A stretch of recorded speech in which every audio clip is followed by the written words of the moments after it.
Welcome back, everybody. It is Thursday afternoon, our new time slot here for Vetted VA Live. Checking to see how that works for everyone around the country, different time zones.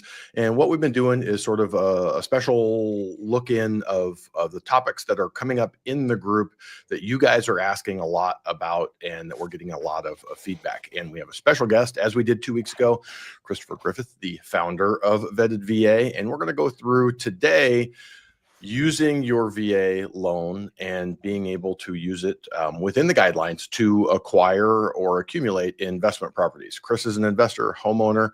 I own a few myself. I'm not a veteran, so Chris has a better angle on this, but we're going to go through what you can do, how you can use your VA benefit to help you in acquiring a real estate portfolio. So with that, Chris, why don't you jump us off from there just in terms of the program is obviously for owner-occupied purchases. Yeah, so the first thing I want to lead off with is if you're watching the video and you're like, cool, I want to learn how to invest with my VA loan. Like, don't forget what being a veteran is about, and honor, integrity, like those types of things, like honesty, because there is a line. It is intended and it is to support occupied homeowner purchases. Now, does that negate the opportunity for you to convert it to an investment property strictly, like if it's just a single family house? No, you can. And you can even still do VA loans on it. But should you lie about your immediate purposes with it? No. Now, if things change, even after you buy, can things change and you convert it? Yes. So there's an opportunity to do that. You can do it with multifamilies. You can get into it investing right away. You can take an investment mindset differently to an owner occupied, which is what I did over 5 years, kind of what the average fit is for most families in a house. There's a million different ways you can invest with it. And so it's understanding, one, what the left and right lateral limits are. What's okay, what isn't okay, where are you going to get NJP'd, where are you going to get court-martialed, where are you going to get page 11, and what's appropriate, right? What's right.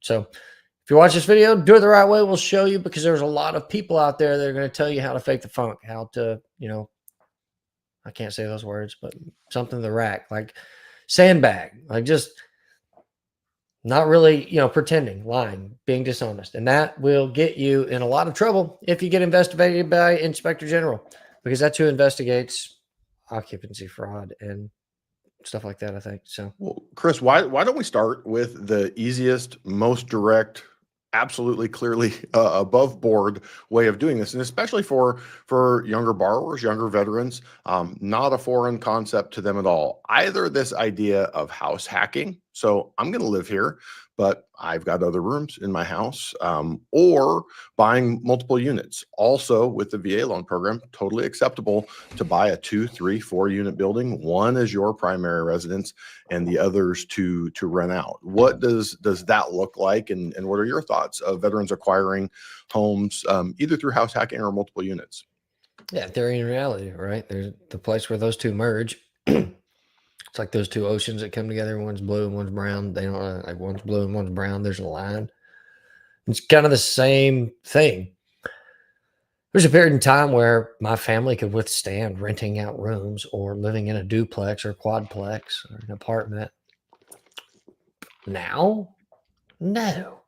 There's plenty of other ways I can make money where it's not practical for me to do that. So does it work? Yes. Does it work for you and your family? So you're the captain of your choice. You got to be the captain of your choice. So you've got to figure those things out. So if you're going to rent rooms out, you can do that with a single family home. That's practical, especially around bases, student housing, any place where you have kind of a high population of transient maybe renters or temporary seasonal type renters, or you have an economic challenged market where you have an opportunity to just basically sublet a room or a bed to that type of stance. You do it with multifamily, a duplex, a triplex, quadplex. In theory, you can go up to 5, 6, 7 units with business unit, right? Something along those lines, but that converts to a commercial loan. Jenny wanted to securitize it, and that's why it's practically not available in reality unless you can find a portfolio lender that does.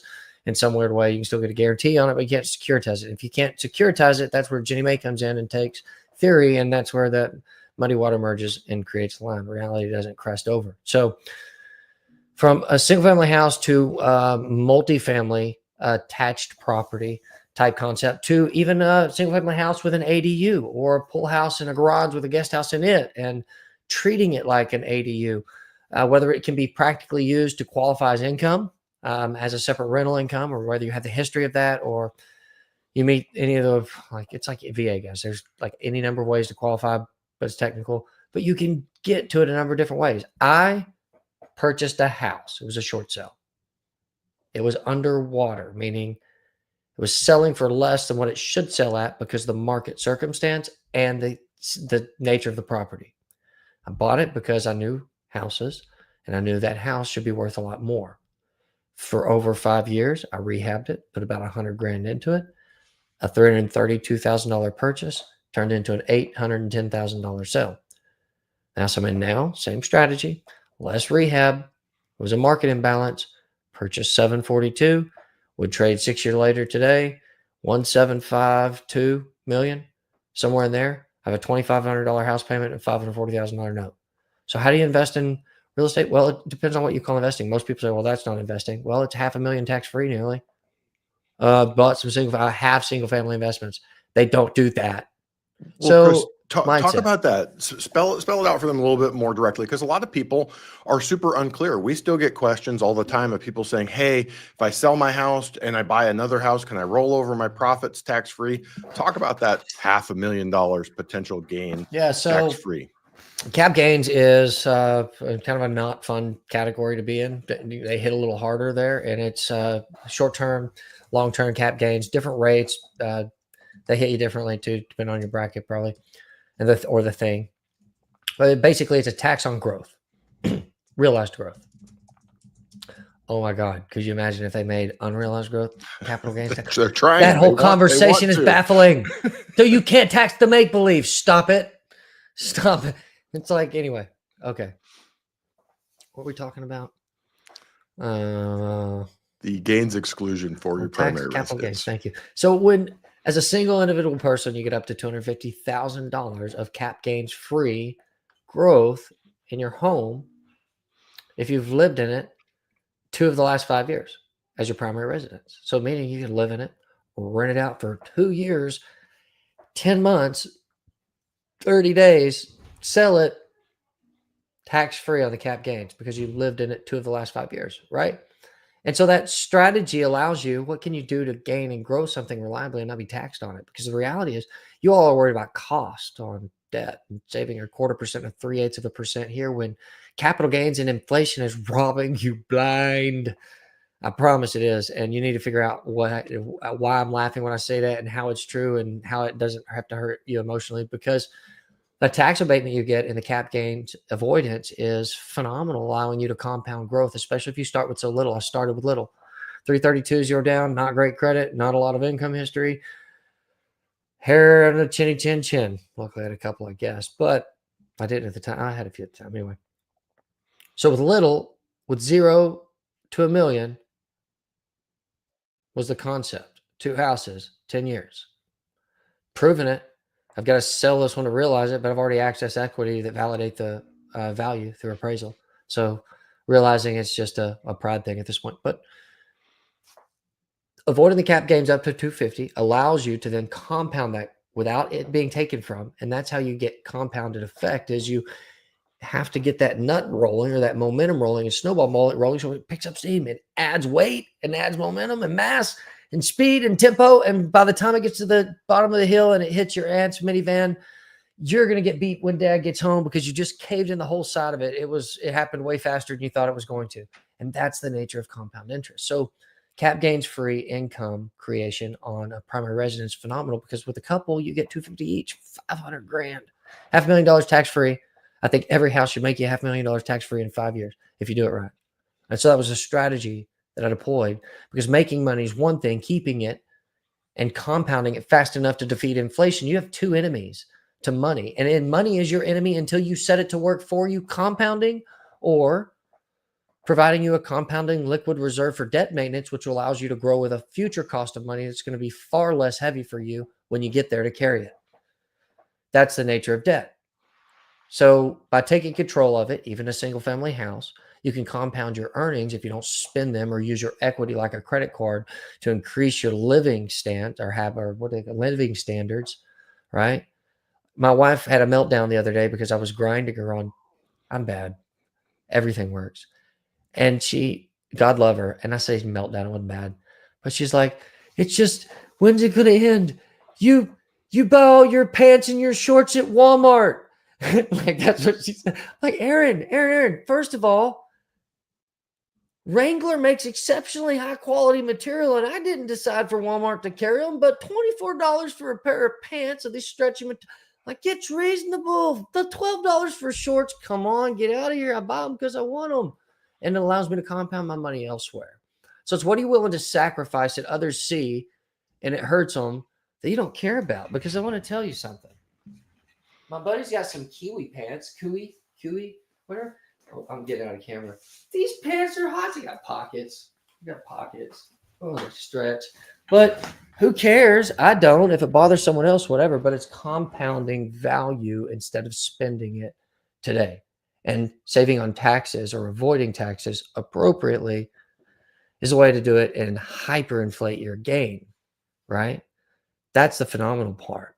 Albert Einstein said compound interest is the eighth wonder of the world. And he's right. It's incredible. So it's really, when we talk about this, you're saying it doesn't even have to be multi-units. It doesn't have to be house hacking, renting out rooms. It's it being your primary residence, financed with your VA benefit. You can go to zero down, buying the right property, buying something that you can build equity, sweat equity into appreciation over time. That's an investment. You can build it up, you can access it without paying taxes on it. There aren't a whole lot of investments that way.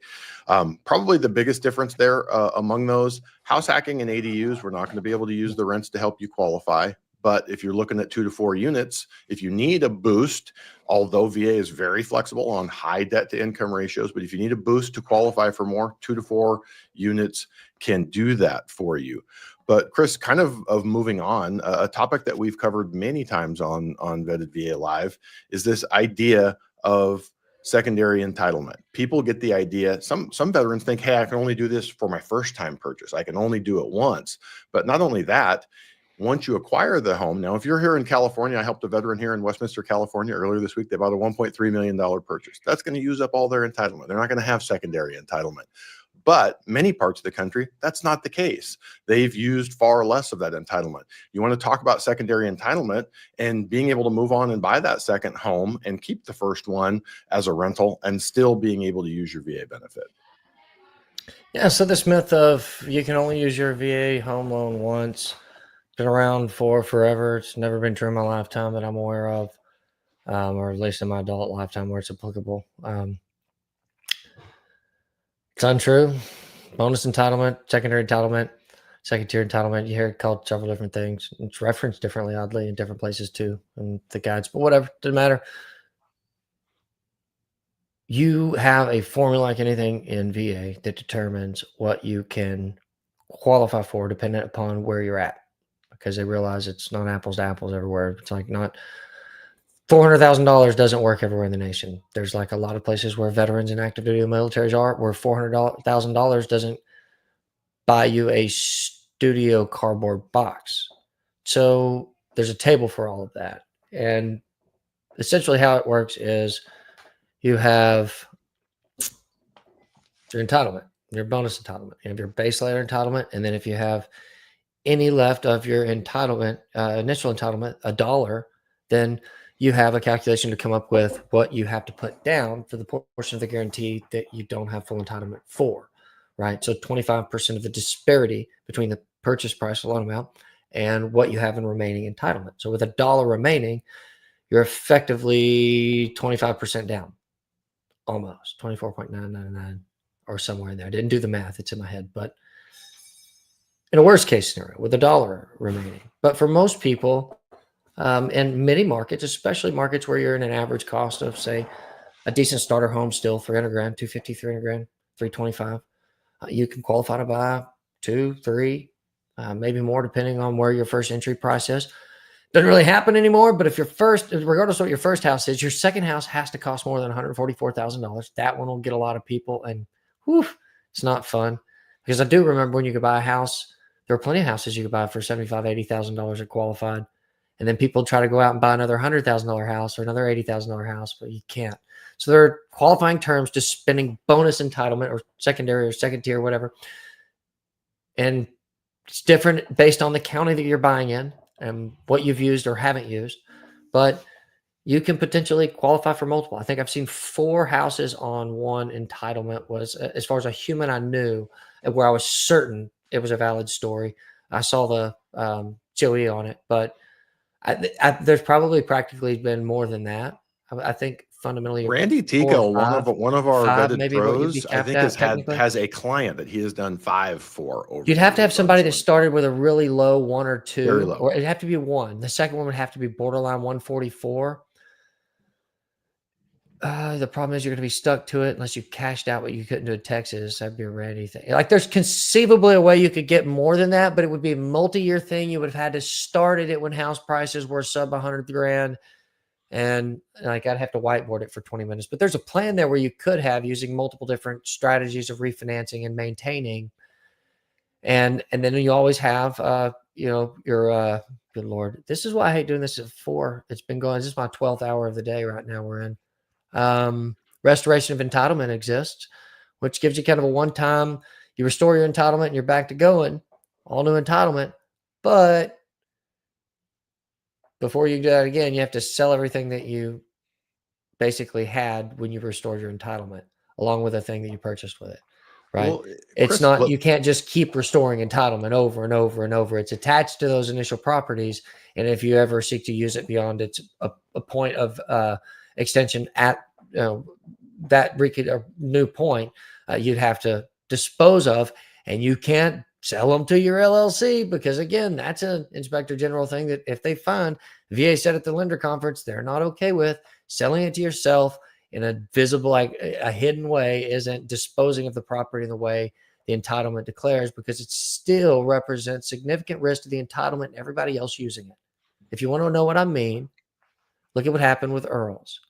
And then look at what happened after that, more importantly, with cash outs. They stopped churning with Earls. People converted to using cash out rules to get around the churning rules. Cash out, right? And then what happened? Vets got hosed. Jenny got hosed. Investors got hosed. Pools got changed. Access amounts got changed. Rate cost LLPAs got changed. And guess who carried the bricks in their pack? The guys with the hurt, gals with the hurt backs. The vets, the consumers, the banks, no one else carried the cost. The vets did, in the way that they created different custom pooling and LLPAs. So our actions have secondary consequence, and that's what people need to be cognizant of too when they dishonestly do things, and the extra risk added to the VA overall, who runs the best housing entitlement there is. and there are groups out there, Facebook and otherwise, Reddit out there, where people are saying you can do this. So you can. Yeah, they're liars. They're wrong. You can get it done in theory, and you might be able to hide it and get it done. But if you do, I hope they find you and catch it before it becomes a problem for everybody else that's not willing and wanting to be an adult. Like, come on, like, you know the game. It takes one of y'all to screw it up for the rest of everyone else. So don't be the one. That's a vet thing. You know what I'm talking about, y'all. If you're listening, don't be that guy or gal. And just closing the loop on that, I've got a veteran here in Orange, California. He's looking at kind of combining a couple of things that we've talked about here. He's buying 4 units in Orange. He's going to live in one, use the other rents to qualify. And he found one of these groups, and he's like, okay, I want to do the Burr method, which, for those of you that don't know, it's buy, renovate, refinance, repeat. And he's like, I want to do this with my VA. Okay, cool. Let's do it. But I said, here's the thing. Did they tell you, or the people you were listening to, did they tell you that one-time restoration is one time? You can't do it and then buy another one with your VA and then refinance that to a conventional and do it again. Just like Chris was saying, you got to dispose of those properties. The program is not meant for you to acquire a massive portfolio of rentals, but you can do this. What he wanted to do, he can buy that 4-unit building, use his VA, use his entitlement, put 0 down on it, no problem. But then when we refinance that into a conventional, if that's possible, just like Chris is saying, buy right, build some sweat equity into it. Now you've got equity. You can do a 75, 80% conventional loan. You've done that one-time restoration. Now he can go buy another home. But that is kind of the end of it there, unless you want to cash out of one of those properties. But it's absolutely possible. And if you're open to it and you're industrious, a lot of veterans have a construction and building background. They're not afraid of sweat equity in the home. It's one of the best ways to kind of double your holdings there and get that leverage working for you in a bigger way with VA financing. It is. I just don't think it's practical for most veterans at that point in their life with what they're going through, what they want to deal with, what they don't want to deal with. And the reality is, I've done it, and I have plenty of people that have worked with me now for over a decade. A lot of vets that are in this community and have been since it began in the communities that I kind of started in, that have created the same value and cash flows and everything else in a single family home without the rigmarole of becoming a landlord. Becoming a landlord sucks. Tenants trashes toilets. Like the T's are terrible, right? And so there are other ways to do it. Don't feel compelled to listen to whatever the new snazzy group is and tells you how passive all of the money you're going to make is going to be if you just follow these rules, which, by the way, half of them are wrong and not accurate. Don't the get rich quick streams are always the same. I've used 2 houses now. Talked about the whole thing. If you go to Vetpreneur Tribe, you can see the original 5 videos called 5-Year VA House Hustle. I put them into this group so that you can watch them. The house I'm on now, same thing. Didn't do anything spectacular. I understood the market. The market's what smart people bet on in real estate. And you need to understand how markets emerge, what causes them to grow, and when you should bet and how you should bet on them based off of your circumstance, means, tenure, ability, knowledge, desire. Like, don't feel like you have to go move into a quadplex because that's the only way you can use real estate to make a ton of money. I made almost $500,000 on the first. I'll make over $1 million on the second. My mortgage payment is $2,500. It's a 10,000 square foot house, dude. 100,000 gallon pool, 1,100 square foot guest house over a 1,200 square foot, 13-foot garage, 3-car. Like, it's stupid. It was stupid. And the prices kept dropping on it because the market wasn't timed to sell the price. And I bought it for almost half of what it sold for previously. Well, you want to talk about that a little bit? Because one of the best ways of investing or making money in real estate is on the buy side, buying on the way in. How did you find discounted properties or properties that you could add equity into to accelerate that wealth creation? The house in Colorado was 2012. It was a different market. I didn't have a lot, so I looked for something with a lot of potential for sweat equity. Great placement, great location, and in the overall MSA or metropolitan statistical area, near new lines of corridor of growth, roads, schools, infrastructure, water mains, city sewer expansions, like all of the things that allow for growth, traffic counts leading it, new job corridors on the sides of the places they were going to be, like the corporate new headquarters we're coming into. So I look for the fundamentals that drive a market to grow. It always starts with jobs, new people coming in, right? A wave, like y'all, you know how Facebook works with all your high school friends, the multi-level marketing schemes, all the pyramids that are out there. Guys, the economy is just a pyramid scheme. Every economy, it's a population pyramid scheme. Your local economies are saying what attracts and brings money into that market. New jobs, higher paying jobs, investment from the city to attract new employers is a big key indicator. But ultimately, the jobs are the one where you can't argue anymore because it's happening, right?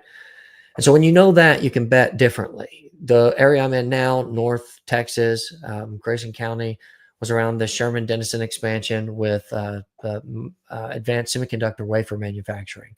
Something I saw coming in advance.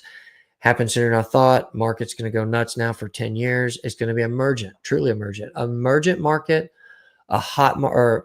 emergent market, like a hot market, and a no, like a no, like there's a point of time which no one knows what's happening, and it's definitely all going on, and it's truly emergent. From there, it moves on to where a lot of people know, investors know, but the average person doesn't. So it's heating up. When it's a hot market, everybody knows the boomtown's going. There's still a lot of wins, but lots of competition. Everyone's overpaying, and people from out of town even know now. Now it's not even local competitors. After that, you hit affordability caps, volume restraints, all of the things that slow down the pyramid scheme, and then it falls. And so you have to time market cycles. There's a book out there called Emerging Real Estate Markets by a guy named David Lindahl. You can read that talks about it. It's pretty neat because it's all very predictable. And so look at the market you're in. Look at the jobs that are causing it to grow. Big percentage growths, right? In jobs, new job announcements, not just job expansions, but new jobs, not this company retrading these people for these people kind of a things, right? Just the PR releases, new businesses, new industry moving in. If you have something that's truly emergent, big, changing, right? And semiconductor wafer manufacturing, energy production. If you're in any of the places where the new SMRs for nuclear power being considered once they finish that technology, or the other standard nuclear power plants, which I don't know they'll do, power is going to be huge. Data centers are going to be huge. Look for infrastructure, roads, like pipelines, corridors of growth that show you where they're getting ready for preparation. You can see it coming. They bulldoze it. They start clearing it. They purchase it first. The city master plan tells you what they're going to do. The public things tell you they're voting on it before it ever has funding. So you can see when it's approved. You can see when funding comes online. You can see the phasing, the timing. And it's like almost at some point intuitive. It's like watching the tide go in and out. I think that's what Buffett meant. When the tide goes out, you can see who's wearing pants or not, because it's so intuitive that if you miss it, it's just because you got too excited when the tide was in. You got emotional. And so you don't want to do that in real estate. And so if you're going to go through one of those down cycles in a market, that's fine. Understand what your play is. If you need to make a transition, be able to withstand that cycle. But it's not a bad time to invest necessarily either. There's opportunities in every market, in every cycle. People think that in 07, 08, everything died. Look at what happened in Temecula through that 3-year stretch.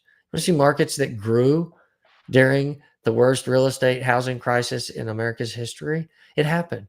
Real estate's always going to be local, even if there's mass fundamental market drivers that are national in nature. So look at the local fundamentals, bet on those, and make sure that your plan aligns with what the market's going to do. And if you have questions about it, ask them. A lot of people have information. Ask AI, get on GPT, ask it to help you determine if a market's emergent, and second guess it a lot. Make it second guess itself a lot. And that'll help to talk you on to some of the things that are happening. Pay attention to the news, the new job announcements, right? All of those things will always predicate value growth. And then understand this. Probably, I would say a quarter of the equity that we're all holding is inflation. We're holding it because we were in an asset that's value was inflated because money lost value. Money became less value. That's why things that had worth or utility became more valuable. They became inflated. And if you were holding them, sweet, fake money showed up, and you beat inflation a little bit. So the best way to beat inflation, if you look at inflation as a tidal wave coming to swamp you, is by holding the assets that'll be inflated, or getting on a big asset like a ship, not a surfboard, right? I mean, surfboard might be fun for a few minutes, but I've seen a couple tidal waves. What are you going to do when you run into the buildings and mountains? You don't surf those very well, right? Surfing urban terrain, I guess maybe for a few streets it might be cool until you catch a bus. But if you hold the asset that'll be inflated by the deflation of money itself, then you gain. And that's where you beat the third evil, inflation, right? Taxation is probably first and second evil, we'll call them. Taxation, inflation, 1 and 2. They're kind of the same, but they're not, but they are. But they're not. But anyway, does that make sense? Absolutely. Big picture, the topic of today's show is basically using your VA benefit to be able to invest in real estate, even if that is just the shelter over your head that's going to appreciate over time, that's going to hedge against inflation. But we have other opportunities. There's other things you can do. If you have questions, get out into the Facebook group. Ask the questions. There's a team of moderators, basically 24/7, 365, that can go through this. And you will get not just one opinion, you'll get multiple experts who've given their life to real estate and mortgage and supporting veterans can go through that. But in addition to having that resource available, Chris, any final words of wisdom, sort of a wrap up of advice to veterans The VA looking to loan build wealth through real estate? The VA loan is flexible enough where I would challenge any of you. If you tell me what you want to invest into, I could show you 3 degrees on how to get there and how I would get there in most investments, right? Even if it required partnership because I've done a lot of these things. Working on closing 398 acres right now. It's not a VA loan. It's an owner carry situation in an ag loan circumstance with a dividend. But let's say you want to develop. Okay. Buy a house with 20, 30, 40 acres with a VA loan ahead of development for 5 years. Live there, improve it, make it nice. It's going to be your model that you sell off to fund. Have it all paid off so that you can release it, right? Get it prepped, ready, permitted, separated, and then develop it. Like you can do things over time if you know what you want to get to and you plan for it, regardless of it. And that's how flexible the VA loan is. So if you're struggling to invest with a VA loan, it's probably likely more to do with your mindset and the limitations that you've chosen to believe in and your imagination, or your willingness to talk to people that have figured it out, or your willingness to accept the fact that regardless of what you believe and what you've heard, you still have to act for it to become true. And that's where the hardest part happens, where the rubber meets the road. And it's scary and you're uncertain and it's never going to go perfect. But if you act, it's not rocket surgery, y'all. It's not. So learn, think, and create, and use your VA loan to do so, because it's probably the most first. It's definitely been the most benefit. Actually, I don't know, man. They retired me and I have health insurance. And at 28, I did not appreciate what you all think that you're an appreciating asset. Son, humans are the biggest appreciating asset of all. You peak, you spike, you spiral out to dirt, less than dirt. You cost money to bury.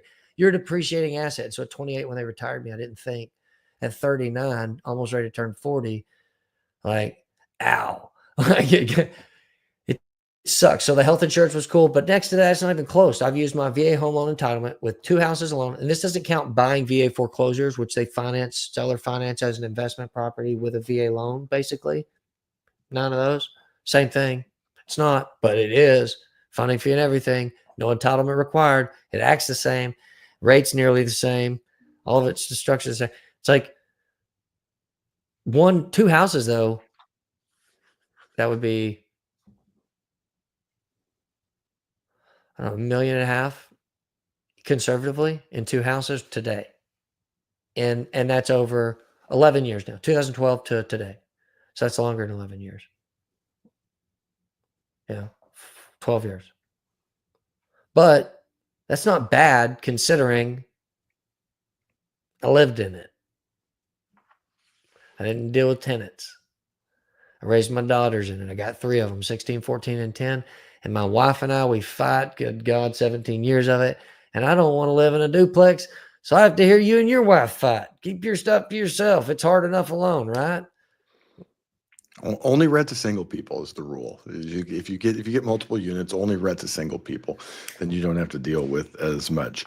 Well, ask them how many wife beaters they have and if they drink Monster energy drinks. And if they say yes, like, just trust me on this one. Perfect. Well, we appreciate you showing up and sharing your perspective on this and the wisdom that you've gained through the years of owning your property and some different paths and what's possible with the VA benefit. So again, if you're watching this, you have additional questions, go out to the group, pose them there. We have a group of moderators 24/7, 365, willing and able to answer just about any question you have, mortgage and real estate related. So with that, right? Even if it's a fraud question, that's okay. Ask it. You're not going to get in trouble for asking a bad question. Ask it because you don't want to not know, right? That's the danger. Yeah, you're not responsible for knowing the guardrails, but you are responsible for asking the questions to find out where they are. All right, Chris, thank you for joining us. We will be back again soon with another topic to go in depth and help you guys with. Appreciate you for showing up. Appreciate everyone's service and allowing us to serve you through the Vetted VA group. All right, everybody, have a great week. Thanks, Chris. Yep, thank y'all.